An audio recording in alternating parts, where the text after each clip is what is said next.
Welcome to 6.4, the midsegment of a triangle. Midsegment of a triangle means you just connect the midpoints to each other. And in the theorem, it just says that that midsegment is parallel to its opposite side and half the length. All right, so let's try this. Find the coordinates of points D, E, and F. All right, so number one, point D is just saying what this point is right here. So right here, point D, what is that?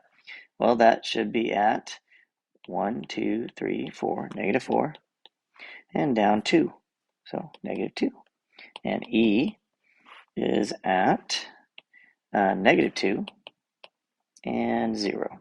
And F is at -1 and down 1, 2, 3, 4, -4. Okay, so number 2, show that DE is parallel to CB and that DE is half the length. Okay, so to show parallel, you got to find the slope.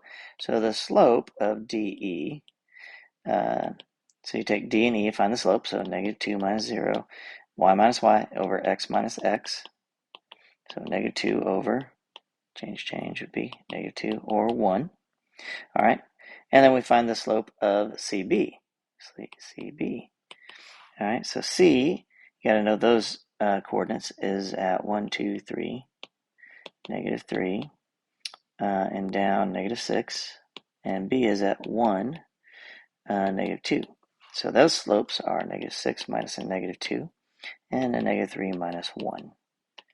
That would be -4 over -4 or 1. So both of them are positive 1, so they are parallel. That's what that symbol means. So yes, we just showed they're parallel. Now, the length of DE. So now we have to do the distance of DE. So take D and E, and we need to find their distances. So x minus x squared plus y minus y. Y minus y squared. So change, that's -2. We're going to square that. And -2 minus 0 is -2. Square root. So that's 4, and 4 is 8. Now, I don't need to figure that out. I don't need to simplify it because I need to show that DE is half the size of CB. So the distance from C to B should be 2 square roots of 8, okay, or the square root of 32, all right? So, square root of 64, square root of 32, whatever, let's figure it out. So, CB, so x minus x squared plus y minus y squared. So that's -4 squared, and that's -4 squared. So 16 and 16 is 32. That breaks down to 4 and 8, which is 2 square root of 8, which is twice DE. So the length of CB is 2 times DE. So that's what that was saying. So we do the same thing for 3 and 4. So let me stop this. I'll erase all of it, and we'll do number 3. All right, so number 3, EF. Show that EF is, let me just do a highlighter here. EF is parallel to AC. All right, so we got to find the slopes to show parallel. All right, so number 3.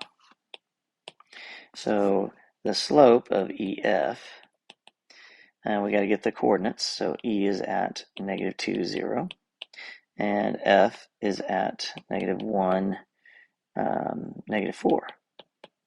So -4 minus 0 and -1 minus a -2.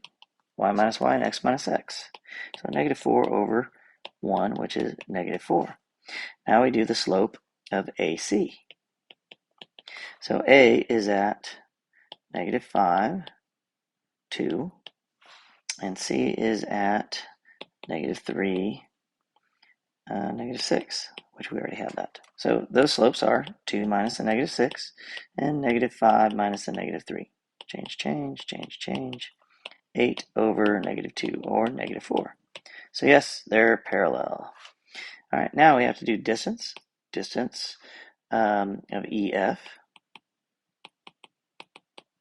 E to F, so x minus x squared plus y minus y squared. Change. So negative 2 plus 1 is negative 1. We square that and we get 1. 0 minus the negative 4 is 4 squared, which is 16. So this is a square root of 17. And we do the distance from A to C. So that is x minus x squared and y minus y squared. Change. Negative 5 plus 3 is negative 2. And 2 plus 6 is 8. So 4 plus 64 is the square root of 68, which breaks down into 4 times 17. Square root of 4 is 2. 2 square root of 17. Again, twice EF. And we do the same thing on number 4. So number 4, we have to show the slope of DF, which I already did one of these. So slope from D to F, we need the coordinate of D, which is negative 4, negative 2. And F we already have, so let's do the slope. Y minus y, so negative 2 minus a negative 4, and x minus x, negative 4 minus a negative 1. Change, that's positive 2. Change, that would be negative 3. So the slope, that was D to F, and I'm going to highlight this in yellow here. So DF and AB, we're showing those, the yellow highlight is our parallel. So we did DF, so now we're going to do AB. And we have to get B, which is at 1, negative 2.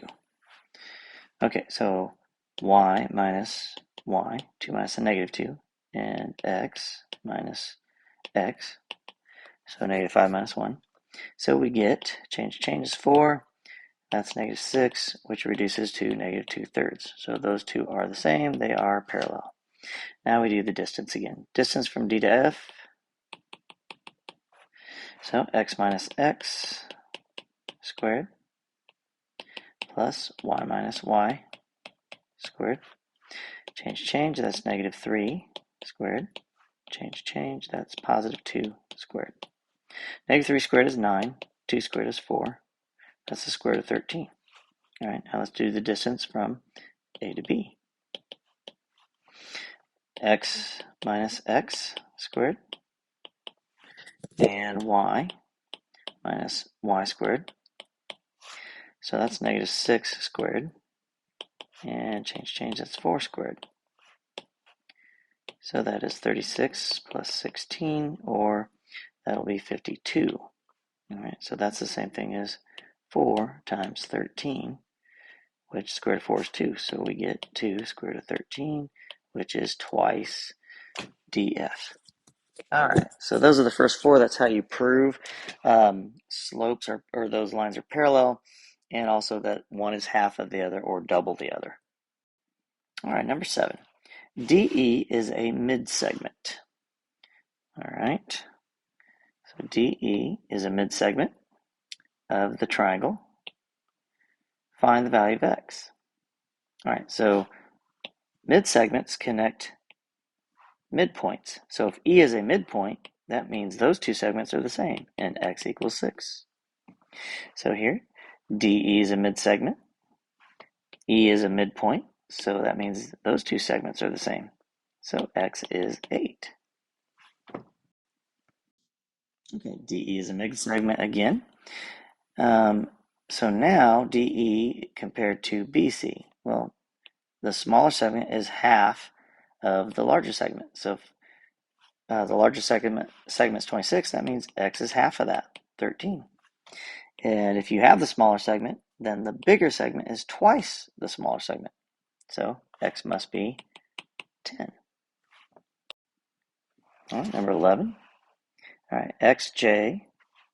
So let me show you here. xj is congruent to jy. So that means this is a midpoint. Okay, j is a midpoint. And then it says yl is congruent to lz. So that tells us that L is a midpoint. And then we have xk is congruent to kz. So that means k is a midpoint. All right, Okay, so those two are the same, those two are the same, and these two are the same. All right, now complete all these. So JK, this one right here, is parallel to YZ. Very simple. YZ. All right, and then we go JL. JL is parallel to XZ.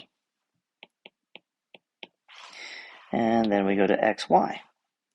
XY is parallel to LK. And JY is congruent to two other things. Well, we already know that up here, JY is congruent to XJ. So let's put that down. J. So JY is congruent to XJ.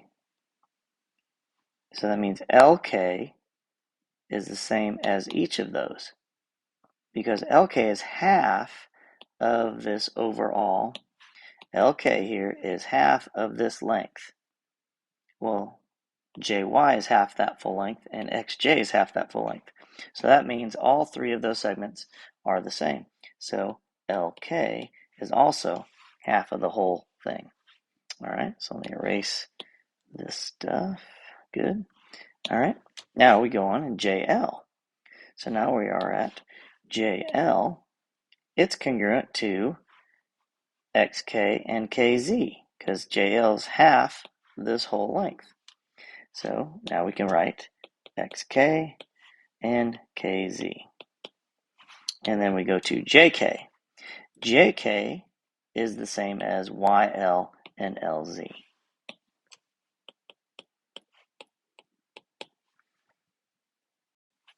All right, modeling real life. So you got a baseball diamond here. The distance between consecutive bases on a baseball field is 90 feet. Okay. The pitcher fields a ball halfway between first base and third base. Okay. Find the distance between the shortstop and the pitcher.